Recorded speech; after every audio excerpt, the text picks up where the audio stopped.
बातें मुलाकातें क्रम में आज हमारी मुलाकात होने जा रही है लखनऊ विश्वविद्यालय के कुलपति प्रोफेसर आलोक राय से। डॉक्टर साहब, आपका स्वागत है हमारे स्टूडियो में। बहुत बहुत धन्यवाद।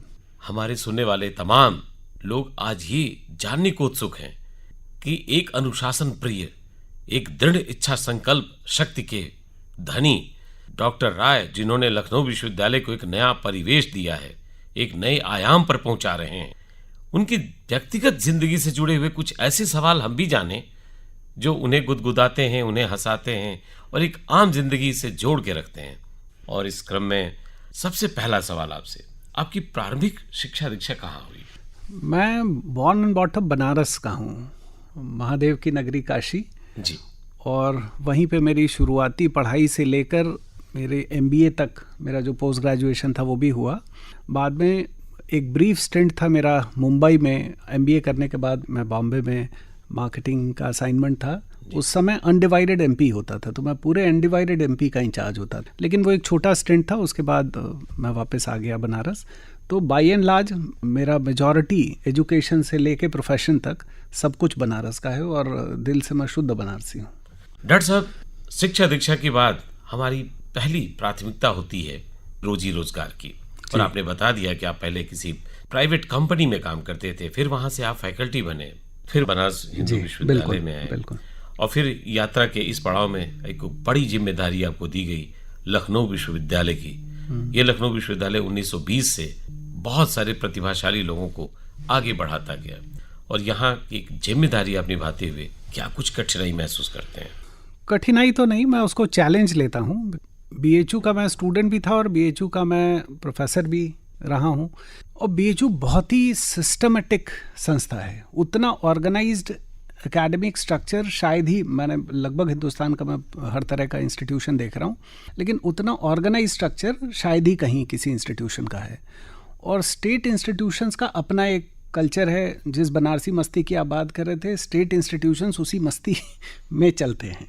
तो जब मैं आया तो मुझे पहले तो ये लगा कि हे भगवान, ये हम कहाँ आ गए, क्योंकि उसके पहले एक हमारे वाइस चांसलर स्टेट यूनिवर्सिटी में जानने वाले थे जो IIT के प्रोफेसर थे। तो वो कहते थे कि स्टेट इंस्टीट्यूशन में आप ही वाइस चांसलर होते हैं, आप ही PN होते हैं जी, तो सब कुछ आप ही को करना होता है। तो मेंटली तो मैं तैयार था, लेकिन मुझे प्रैक्टिकल उसका एक्सपोजर जब आया तभी हुआ।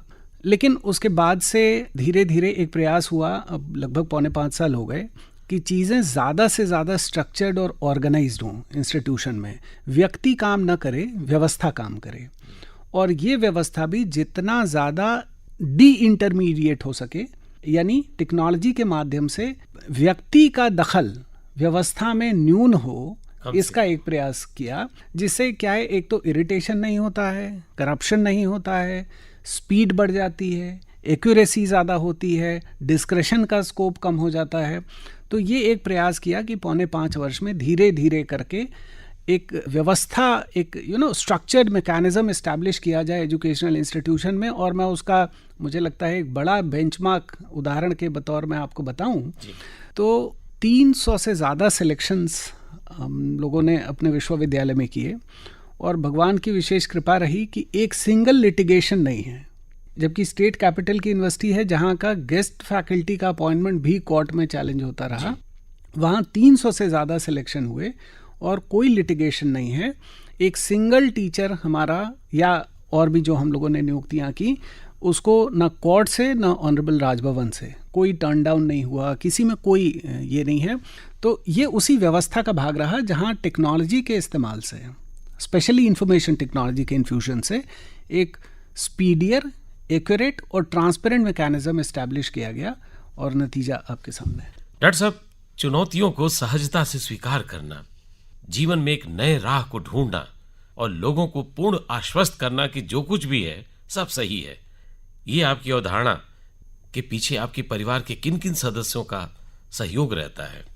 देखिए, मैं तो लोअर मिडिल क्लास बैकग्राउंड से आता हूँ, एक ट्रेडिशनल शहर बनारस से आता हूँ। हम 6 बहन और 1 भाई प्लस माता पिता जी। और पुराने बनारस में करीब 700 स्क्वायर फीट का हमारा एक घर होता था, जिसमें हम जॉइंट फैमिली रहते थे। हमारे ताऊ जी के बच्चे लोग थे, उनकी फैमिली थी, मतलब काफ़ी, हम लोग 27-28 लोग एक घर में रहते थे। और वहाँ से ये देखा कि बहुत बार फादर हमारे अकेले नौकरी करने वाले और एक बड़ी जिम्मेदारी उनके ऊपर थी। कभी हमने उनको परेशान होते नहीं देखा। और आप समझते हैं कि जिसके घर में 6 लड़कियां हों, जिनको पढ़ाना भी है और शादी भी करनी है, और किस तरह के चैलेंजेस होते हैं। अच्छा, उस ज़माने में बहुत सारे लोग गांव से भी आते थे, तो वो तमाम लोग आ रहे हैं, फिर उनका भी खाना बनाना है, उनके भी सोने का इंतज़ाम करना है, उनको किसी को अस्पताल दिखाना है, किसी को एडमिशन कराना है, छोटे से लेके बड़े तक। तो बहुत सारे चैलेंजेस थे, लेकिन हमने कभी भी ये नहीं देखा कि वो परेशान रहे। तो अपने जीवन में भी जब अवसर मिला खुद से इंडिपेंडेंट होने का, तो ये भरसक प्रयास किया गया कि बाहर की चीज़ें आपके अंतस को बहुत प्रभावित ना करें, और आप डिटर्मिन्ड हो। उसके लिए बहुत इम्पॉर्टेंट है कि आपका कंसेप्ट क्लियर हो, आपके गोल्स क्लियर हों, और उसी गोल्स के हिसाब से आप अपना पाथ डिफाइन किए रहें, अपना मार्ग स्थापित किए रहें, तो फिर आप उस मार्ग पर चलते जाइए, बाकी ईश्वर आपकी मदद करते हैं। ये तो शुरुआती दिनों की बात थी। अभी यहाँ भी पिताजी, माताजी, वाइफ, बेटा, बेटी, हम लोग 6 लोग रहते हैं। और कोविड का समय था, मैं जब आया तो उसके तत्काल बाद कोविड शुरू हो गया। उसमें फादर मदर वहीं रह गए, और वाइफ और बच्चे कोविड का लॉकडाउन होने के ठीक पहले आए थे, और उसके बाद वो तो रुक गए, पेरेंट्स रह गए। जब कोविड ख़त्म हुआ, जब मूवमेंट चालू हो गया लॉकडाउन ख़त्म होने के बाद, तो मैंने एक बार अपनी वाइफ से कहा कि देखो, बिकॉज बच्चे वहीं पढ़ते थे बनारस में, तो मैंने कहा कि बाप के होते हुए बच्चे बिना बाप के पले, ये भी ठीक नहीं है, और बेटे के होते हुए माँ बाप बिना बेटे के रहें, ये भी ठीक नहीं है। तो मैं एक तो तुम लोगों को रिक्वेस्ट करता हूँ कि तुम लोग यहाँ रह जाओ, और पिताजी से पूछता हूँ कि वो आने को तैयार हो जाएं। तो मैंने पिताजी को पूछा कि आप आ जाइए, तो उन्होंने कहा ठीक है। जब एक बार उन्होंने ठीक है कह दिया, फिर माताजी भी आ गई। तब से हम लोग यही हैं, और आप दिन भर कितना भी चैलेंज फेस करिए, बहुत मतलब इतना सरल नहीं है लखनऊ यूनिवर्सिटी चलाना, और वो भी तब जबकि आप बहुत सारा परिवर्तन करना चाहते हो, तो इतना सरल नहीं होता है। लेकिन वो सारे तनाव और सारी दुश्वारियों के बाद जब आप घर आते हैं, और आप, हमारी छोटी बच्ची है अभी तो क्लास 3rd में है, तो वो सब आप उनको देखते हैं, पिताजी को देखते हैं, माताजी को देखते हैं। पिताजी अभी अल्जाइमर्स के एक्यूट उसमें हैं, प्रेशर में। लेकिन जब आप उनको देखते हैं, वो पहचानते बहुत बार नहीं है, लेकिन देखते ही मुस्कुराते हैं, बस इतना ही करते हैं, बोल नहीं पाते हैं वो, तो वो देख के मुस्कुराते हैं, फिर आपको लगता है सब ठीक है। पूरे परिवार को लीड करना, पूरे परिवार को लेके आगे चलना, और पूरे परिवार से स्ट्रेंथ पाना सहज भाव में, और अपनी सारी ऊर्जा संचित करते हैं, पाते हैं अपने परिवार के सभी सदस्यों से। चलिए, एक अधूरी दास्तां, कभी कभी ऐसी ख्वाहिशें जो पूरी ना हो सकी। वैसे ईश्वर ने आप पर बड़ी कृपा की कि आपने अपने माता पिता, परिवार, सब कुछ अपने साथ समेट करके और आगे बढ़ने की राह ढूंढी। ईश्वर की कृपा रही, आप सब कुछ कर भी रहे हैं, सारी सामर्थ्यता के अनुसार बहुत सारे लोगों के मार्ग प्रशस्त भी करते हैं। लेकिन एक अधूरी दास्तां जो आपने पूरी होते नहीं देखा, क्या थी वो? हर बेटे का पहला हीरो उसका फादर होता है। फादर हमारे इंजीनियर थे। मुझे अच्छी तरह याद है, मैं छोटा था तो मैं लिखता था आलोक कुमार राय इंजीनियर, और ऐसे करके फिर मैं साइन करता था। और बहुत सारी डायरी के पन्नों, पुराने कॉपी पे, बहुत सारी जगहों पे लिखा, और यही था कि मैं बड़ा होऊंगा तो मैं इंजीनियर बनूंगा, पिताजी की तरह से। तो हम लोग के टाइम इस तरह से प्राइवेटाइजेशन ऑफ एजुकेशन नहीं था, बहुत सीमित सीट्स होती थी, सीमित इंस्टीट्यूशन होते थे, और कुछ ऐसी परिस्थिति बनी कि मेरा दाखिला नहीं हुआ। तो वो मुझे अभी भी लगता है कि मैं इंजीनियर नहीं हो पाया। चलिए, अगर इंजीनियर होते तो आज वाइस चांसलर नहीं होते, कुलपति नहीं होते, इतने हजारों लाखों दिलों में आप आज अपनी जगह नहीं बना पाते। निस्संदेह रचना तो करते, लेकिन पुल का, सड़क का आज आप एक अच्छे व्यक्तित्व के निर्माण के लिए जो कुछ किया जा सकता है वो सब कुछ आप कर रहे हैं। डॉक्टर साहब कहते हैं कि बहुत सारे मूर्खों को तो आप समझा के एक साथ कर सकते हैं, बहुत सारे जो लोग कुछ भी नहीं जानते, अज्ञानी हैं, उनको भी कोई एक मंत्र दे देंगे तो वो साथ आपके हो लेंगे। लेकिन जहां बहुत सारे विद्वान इकट्ठे हो जाएं, जो विभिन्न शास्त्रों के ज्ञाता हैं, विभिन्न विधाओं में पारंगत हैं, उन सबको लेके चलना कितना कठिन कार्य है, असाध्य को साधना में आपने साध्य कर डाला। कैसे? ये चैलेंज बिल्कुल होता है एजुकेशनल इंस्टीट्यूशंस को चलाने में, ये एक निश्चित रूप से बड़ी दुश्वारी है। उसमें और दुश्वारी ये है कि ब्यूरोक्रेटिक स्ट्रक्चर में ब्यूरोक्रेट्स के पास बहुत सारे डिसिप्लिनरी पावर्स होते हैं। हायर एजुकेशनल इंस्टीट्यूशन को चलाने में एक तो आपके पास एक्ट से इतने अथॉरिटी नहीं होती है, दूसरी चीज़ अगर आप इस स्ट्रक्चर को ब्यूरोक्रेटिक बना देंगे तो हायर एजुकेशनल का सोल मर जाएगा।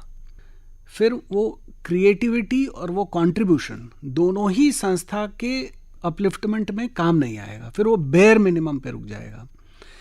इसलिए कम्युनिकेशन इज़ द की। आप सतत संवाद बनाए रखिए, जो जिस भाषा में सुनना चाहता हो उसको उस भाषा में, हिंदी में, अंग्रेज़ी में, संस्कृत में। मुझे गुरुमुखी भी आती है, मेरी इनिशियल स्कूलिंग एक पंजाबी स्कूल की थी तो वहाँ हम लोगों को पढ़ाया जाता था। और एक सतत संवाद रहे जिसमें आप कम बोलें और दूसरे को बोलने का ज़्यादा अवसर दें, तो वो मुझे लगता है एक बड़ा कंट्रीब्यूटर है। दूसरे, जब लगातार आपको बहुत तरह से डिस्ट्रैक्शन क्रिएट करने का प्रयास होगा, लेकिन अगर आप ये कम्युनिकेट कर ले गए कि आपका इंटेंट सही है और इसका संस्था को लाभ मिलना है, अगर ये कम्युनिकेट कर ले गए तो फिर धीरे धीरे लोग आपके साथ आते हैं। बाकी कुछ अवयव तो हर सिस्टम में ही होते हैं, आप जानते हैं। तो हमारे यहाँ आप यूनिवर्सिटी कभी आइए, कॉन्टीन्यूस कोई स्टूडेंट, मैं बहुत दावे से ये कहता हूँ, बुरी जिम्मेदारी से कहता हूँ कि 4.25 साल मुझे हो गए, शायद कभी ऐसा हुआ हो कि कोई स्टूडेंट आया हो मिलने, उसकी पर्ची आई हो और मैं उससे ना मिला। कोई टीचर, कोई नॉन टीचिंग मुझसे मिलने आया, मैं उससे नहीं मिला। कोई शहरी, वो बहुत सारे न्यूसेंस एलिमेंट्स भी आते हैं, आप जानते हैं जी, राजधानी होने की वजह से, तो उससे नहीं मिला। लेकिन मिलके उसकी बात को सुनना, अगर उसमें सब्सटेंस है तो आप उसको देखिए, नहीं सब्सटेंस है तो सुन के छोड़ दीजिए। लखनऊ विश्वविद्यालय प्राचीन परंपरागत विद्या अध्ययन का एक महत्वपूर्ण केंद्र है, लेकिन हमने ये सुना और अखबारों में पढ़ा भी कि प्रोफेसर साहब आपने बहुत सारी नई शिक्षा की वैकल्पिक व्यवस्थाएं जिसको कहें, या एक नए तरीके से जो नई शिक्षा नीति है उसमें कुछ नयापन करने जा रहे हैं, परिवर्तन। क्या कुछ हो रहा है? देखिए, एक तो लेटेस्ट डेवलपमेंट ये है कि इस बात पर राष्ट्रीय शिक्षा नीति बहुत बल देती है कि हमको ग्रॉस एनरोलमेंट रेशियो को 27% से बढ़ाकर 2035 तक 50% करना है। अब नए कॉलेजेस खोल के ये संभव नहीं है, ये कोई बहुत प्रूडेंट मेथड नहीं है। इसका एक वैकल्पिक माध्यम है जो सरकार इस बात पर बहुत बल दे रही है कि ऑनलाइन एजुकेशन को बढ़ावा दिया जाए, डिजिटल यूनिवर्सिटीज़ को बढ़ावा दिया जाए, डिजिटल टीचर्स क्रिएट किए जाएं। इसी क्रम में लखनऊ विश्वविद्यालय ने, क्योंकि हम NAAC A++ एक्रेडिटेड इंस्टीट्यूशन है, हम UGC द्वारा कैटेगरी 1 रिकॉग्नाइज्ड इंस्टीट्यूशन है, तो हम लोगों ने पिछले सत्र में, ऑनलाइन एजुकेशन UGC कंप्लीटली उसको रिव्यू करती है, वो साल में 2 बार एडमिशन ओपन करती है। तो पिछला हमारा फरवरी में ख़त्म हुआ था, जिसमें 2 हमारे पाठ्यक्रम को अनुमोदन मिला था, एक BCom और एक MCom। अभी हमारे 5 प्रोग्राम्स को और मिल गया, जिसमें 4 विषयों में MA और एक BBA प्रोग्राम। इसके अलावा हमारे 4 MBA प्रोग्राम नए आ रहे हैं, और वो भी इसी सत्र से 30 नवंबर तक उसका एडमिशन पॉसिबल होगा। तो ये ऑनलाइन माध्यम से ऐसे तमाम लोग हैं, जैसे आपके दफ्तर में भी बहुत लोग हैं जो ग्रेजुएशन करके ज्वाइन किए होंगे, लेकिन वो अगर पोस्ट ग्रेजुएशन करना चाहते हैं तो आपको नौकरी छोड़ने की या छुट्टी लेने की ज़रूरत नहीं है। ये कंप्लीट प्रोग्राम ऑनलाइन चलेगा, हम आपको उसके वीडियो लेक्चर्स, उसका सारा कंटेंट PDF में चलाएंगे, ऑनलाइन ही एडमिशन होगा, सिर्फ एग्ज़ाम आपको देना पड़ेगा। अगर स्टूडेंट की डिमांड है तो हम एग्ज़ाम भी ऑनलाइन कर सकते हैं, सो दैट आप अगर किसी और शहर में या कहीं हैं तो जा सकते हैं। आप अगर हमको अलाउ करेंगे तो आपके माध्यम से मैं तमाम श्रोतागण जो अलग अलग क्षेत्रों में सुन रहे हैं, उनको हम ये बताना चाहेंगे कि आप कहीं भी नौकरी कर रहे हैं, सचिवालय में है, कोई पुलिस हेडक्वार्टर में है, कोई सेना के कमांड ऑफिस में है, कोई पैरामिलिट्री में है, कोई अदरवाइज कोई समय के साथ उसको बिजनेस में आना पड़ा और वो हायर एजुकेशन नहीं परस्यू कर सका, ये सारे लोग इस तरह के प्रोग्राम में अपना दाखिला ले सकते हैं और उसके बाद इसको कर सकते हैं। दूसरा, एक बहुत इंपॉर्टेंट इनिशिएटिव इसमें UGC का ये है कि आप साइमल्टेनियसली 2 डिग्री प्रोग्राम परस्यू कर सकते हैं अगर एक प्रोग्राम ऑनलाइन है। तो मान लीजिए फॉर सम रीज़न आपको लखनऊ विश्वविद्यालय में BA, BSc, BCom, BBA में एडमिशन नहीं मिला, आप किसी और विश्वविद्यालय में दाखिला लिए हुए हैं जी, लेकिन आपका मन है कि आप लखनऊ विश्वविद्यालय की डिग्री रखें, तो आप दूसरी डिग्री हमारे यहाँ से कर सकते हैं, वो ऑनलाइन में लेना होगा। और ये UGC रिकॉग्नाइज्ड है, एक साथ एक समय में 2 डिग्री जो अभी तक वैध नहीं थी जी, तो वो आप परस्यू कर सकते हैं अगर एक डिग्री ऑनलाइन है। तो वो ऑनलाइन डिग्री प्रोग्राम का एडमिशन हमारा अनाउंसमेंट आ गया है, उसमें जो लेना चाहे वो ले सकता है। मैं इतना अश्योर करता हूँ कि बेस्ट क्वालिटी एजुकेशन हम उनको प्रोवाइड करा रहे हैं। हमारे टीचर्स के ही अपने लेक्चर्स हैं, उसमें उन्हीं का कंटेंट है, हम लगातार उसको अपडेट भी करेंगे। और हम लोग एक ऑप्शनल व्यवस्था ये भी ला रहे हैं कि अगर जो लोकल है और वो कभी वीकेंड्स में आके कंसल्ट करना चाहता है तो हम वो भी ऑप्शन देंगे। और अगर ना आए तो ऑनलाइन एग्जाम भी दे देंगे। ऑनलाइन एग्जाम का स्टूडेंट रिक्वेस्ट पर वो भी हमारे कॉन्टेम्पलेशन में है, बिकॉज अभी तो हमने एक ही सेमेस्टर का एग्जाम कराया, दैट वाज फिजिकल। इसी के साथ साथ हम डिस्टेंस एजुकेशन भी शुरू करने जा रहे हैं। MBA का हमारा एग्जीक्यूटिव MBA प्रोग्राम अनाउंस हुआ है जो इसी साल, वो हाइब्रिड मोड में है, यानी हफ्ते में अगर आप भी MBA करना चाहें तो आप हमारे यहाँ से इनरोल हो सकते हैं। हफ्ते में 3 दिन, फ्राइडे, सैटरडे, संडे, 3 दिन इसकी क्लासेस होंगी। उसमें भी 60-40 का हाइब्रिड मोड है, यानी अगर आप चाहें तो उन क्लासेस को फिजिकल अटेंड ना करके 40% क्लासेस ऑनलाइन कर सकते हैं। वो एग्जीक्यूटिव MBA प्रोग्राम भी, लेकिन वो वर्किंग प्रोफेशनल्स के लिए ही है। हम लोगों ने पार्ट टाइम PhD शुरू की पूरे प्रदेश में सबसे पहली बार। तो बहुत सारे हमारे पास सीनियर ब्यूरोक्रेट्स भी हैं और अलग अलग जजेस हैं हमारे साथ। सबको एक इच्छा होती है, एक स्टेज के बाद एक फटीग क्रीप इन करता है। आप जिस नौकरी में हैं आप लगातार उसको करते रहते हैं, फिर आपको एकेडमिक्स में वापस अपने को अपस्किल करने की इच्छा होती है, तो आप आना चाहते हैं। इस तरह के बहुत सारे एकेडमिक इनोवेशंस हमारे इंस्टीट्यूशन में हैं। कि ये जो ऑनलाइन सारे कोर्स आपने शुरू कर दिए हैं, निस्संदेह ये अपने आप में एक अनूठा है, क्योंकि हम विश्वविद्यालय परिसर में जाएं, समय जाया करें और छुट्टी लें, इसके बनस्पत हमें घर बैठे ही डिग्री मिल रही है, ऑनलाइन सारी हमारी स्टडी भी चलती उसको आप जब चाहें, जैसे हमने आपको वीडियो लेक्चर्स प्रोवाइड करा दिए, कंटेंट आपको PDF में दे दिया। अब आप ऑफिस के बाद घर जाइए, शाम को बैठिए, रात में पढ़ना चाहें पढ़िए, ये आपके कन्वीनियंस पे है कि कब आप उसको पढ़ना चाहते हैं। बाकी प्रोसीजर सेम होगा, आपको उसी तरह से टेस्ट देने होंगे और एग्जाम देने होंगे, असाइनमेंट्स करने होंगे। बहुत सारी बातें आपसे ऐसी हमने जानी जो निश्चित रूप से हमारे लिए प्रेरणादायी रही। लेकिन चलते चलते एक सवाल और, क्या कुछ कहना चाहेंगे आज की पीढ़ी से? एक इम्पॉर्टेंट बात यह है कि आपको ये देखना पड़ेगा और ज़रूर देखना पड़ेगा कि क्या आपको अपना सपना दिख रहा है। ये इम्पॉर्टेंट है। मैंने तमाम बच्चों के साथ इतने साल काम किया, मैं पढ़ाता हूँ और फिर अभी तो देख रहा हूँ उनको दूसरे रूप में भी। हम पहले BSc में एडमिशन ले लेते हैं और उसके बाद फिर उसमें अच्छा नहीं करते हैं तो MA करने लगते हैं, फिर लगता है कि B.Ed कर लें तो मास्टरी की नौकरी मिल जाएगी, फिर उसमें नहीं होता है तो दुकान खोल लेते हैं, फिर तब तक वैकेंसी आ जाती है तो हम उधर सिपाही भी बन लेना चाहते हैं। हमारे पास क्या क्लैरिटी है? अगर हमको दुकान करना है तो क्यों नहीं हम उसकी सारी योजनाएं सरकार की एक साथ लेते हैं, उसके लिए जो स्किल रिक्वायर्ड है उसके लिए अपने को तैयार करते हैं, उसमें अपना इकोसिस्टम असेस करते हैं और उसके बाद कोई दुकान या कोई उद्यम छोटा स्थापित करते हैं। वो क्लैरिटी इज़ वेरी इंपॉर्टेंट अगर सफल होना है तो। जब मैं टीचिंग में आया तो उसके बाद मुझे लगा कि, मैं आपको ईमानदारी से बता रहा हूँ कि जब हम क्लासरूम में होते हैं तो मुझे लगता है धरती का स्वर्ग यही है और मोस्ट मेडिटेटिव स्टेट, ध्यान की श्रेष्ठतम अवस्था क्लासरूम है। आप देखें कि हम पिछली लाइन हमने क्या बोली, इस समय हम क्या बोल रहे हैं और अगली लाइन हमारी क्या होगी, और हमको उस समय ये भी पता होता है कि क्लास के 60 बच्चे में से किस बच्चे ने अपने मोबाइल पे हाथ लगाया, और हमको फिर ये बताना है कि इसके साथ वाला उदाहरण कौन सा है। इतनी ध्यान की अवस्था, इतनी वर्तमान में उपस्थिति की अवस्था और कोई दूसरी नहीं हो सकती है।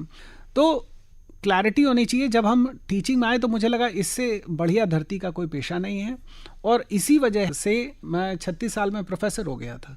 और आप जब अपने काम को प्यार करते हैं तो आप अपने काम में एक्सेल करते हैं। तो जो भी आप करिए, एक गोल क्लियर हो, उस गोल का पाथ क्लियर हो और उस पाथ पे आप चलते जाइए, आपकी नीयत साफ होगी तो आपको ईश्वर भी मदद करेंगे और वही आपका दरअसल लक्ष्य होगा।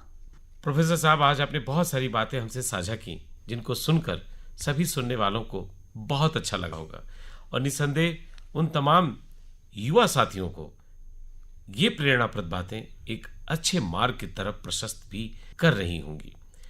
निस्संदेह हमारा ये कार्यक्रम बहुत उपयोगी बना दिया आपने, आदरणीय कुलपति लखनऊ विश्वविद्यालय प्रोफेसर आलोक राय जी ने। हमारी आकाशवाणी परिवार की तरफ से आपको बहुत बहुत धन्यवाद। आपको बहुत बहुत धन्यवाद और बहुत बहुत आभार कि मुझे यहाँ आने का अवसर दिया।